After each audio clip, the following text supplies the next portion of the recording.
Bonjour. La menace terroriste s'est-elle réduite ou bien au contraire accentuée en ces temps de pandémie?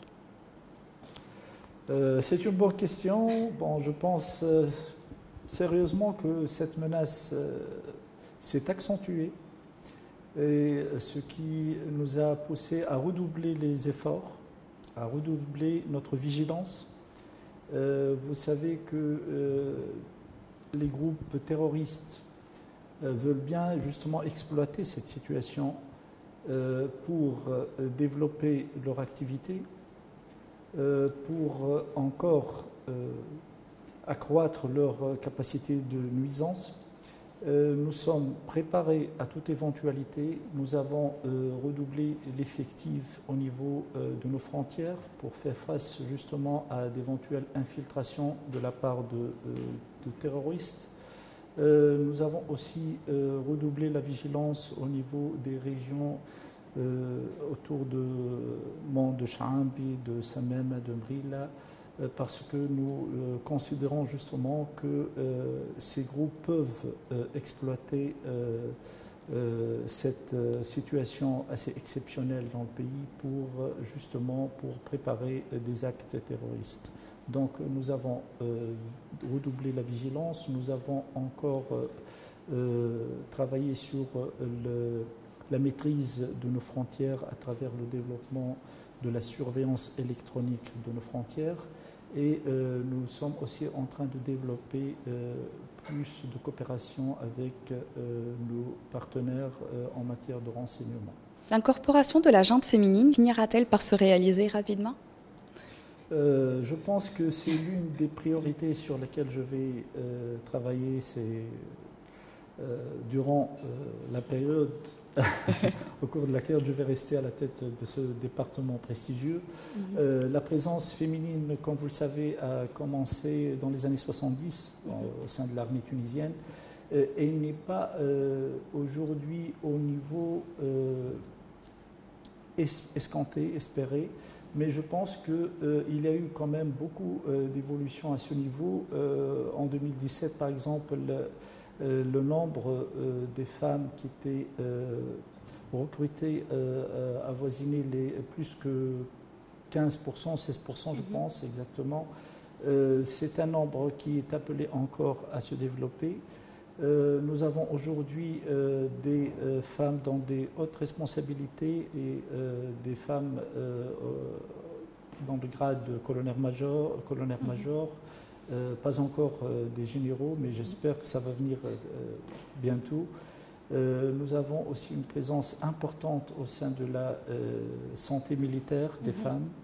Nous avons aussi des femmes qui sont présentes actuellement dans la mission onusienne au Mali.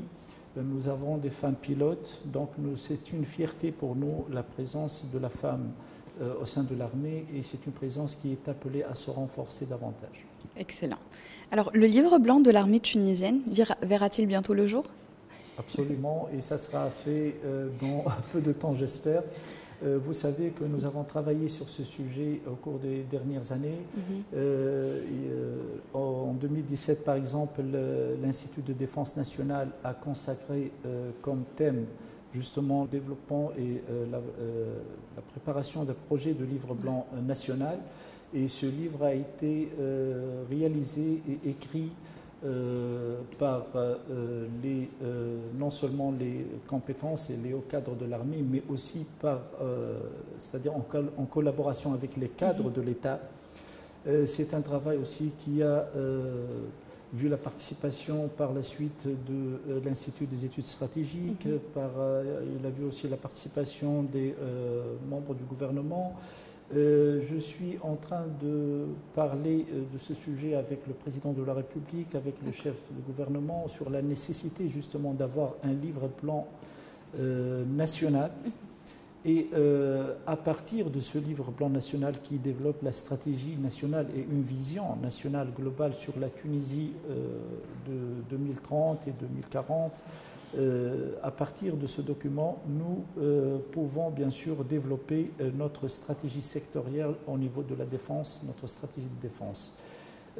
À côté de cela, nous sommes aussi en train de travailler au sein du ministère de la Défense sur le développement de notre stratégie au sein du ministère, mais aussi sur le développement de notre vision sur l'armée tunisienne 2030, sur une nouvelle vision, une nouvelle approche qui tient compte des évolutions et des nouvelles menaces qui guettent notre pays. Donc c'est un travail sur lequel, c'est un chantier sur lequel nous sommes en train de travailler. Et j'espère que d'ici la fin de l'année, nous aurions un document qui résume ou bien qui reproduit à peu près notre vision, notre conception de la nouvelle armée tunisienne avec des axes stratégiques sur lesquels nous allons travailler au cours des prochaines années, Inch'Allah. Inch'Allah. Alors, quelle réorganisation comptez-vous introduire sur les structures et fonctionnements du ministère de la Défense nationale ? Oui, bon, c'est une question très importante aussi. C'est un grand chantier sur lequel on est aussi en train de travailler et qui s'inscrit justement dans le cadre de cette nouvelle vision de l'armée tunisienne et de l'organisation justement du ministère de la Défense.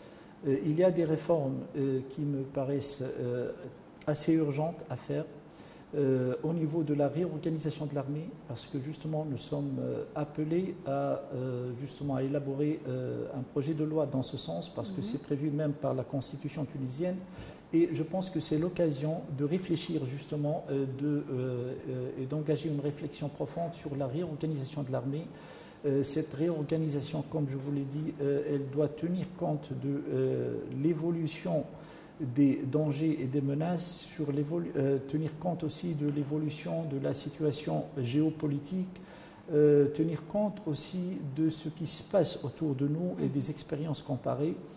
Il y a des réformes urgentes à mon avis, comme la création du commandement interarmé qui va regrouper les 3 composantes de l'armée tunisienne afin d'avoir un commandement opérationnel qui va veiller sur la préparation de l'armée. C'est un grand chantier sur lequel nous devons travailler et je pense que c'est l'un des axes majeurs de la réforme de l'armée tunisienne, mais aussi il y a des réformes qui vont concerner la gestion des ressources humaines au sein de l'armée, le déploiement justement de l'armée, le développement de l'infrastructure nécessaire à l'armée tunisienne, le développement des équipements, ce sont tous des axes intimement liés à la question de la réforme de l'armée et d'une nouvelle vision justement que nous devons consacrer d'ici quelques temps.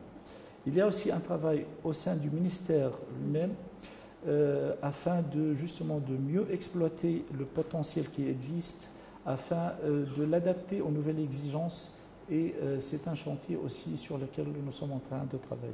Excellent. Merci beaucoup pour toutes ces réponses et pour votre temps. Merci à vous. Merci.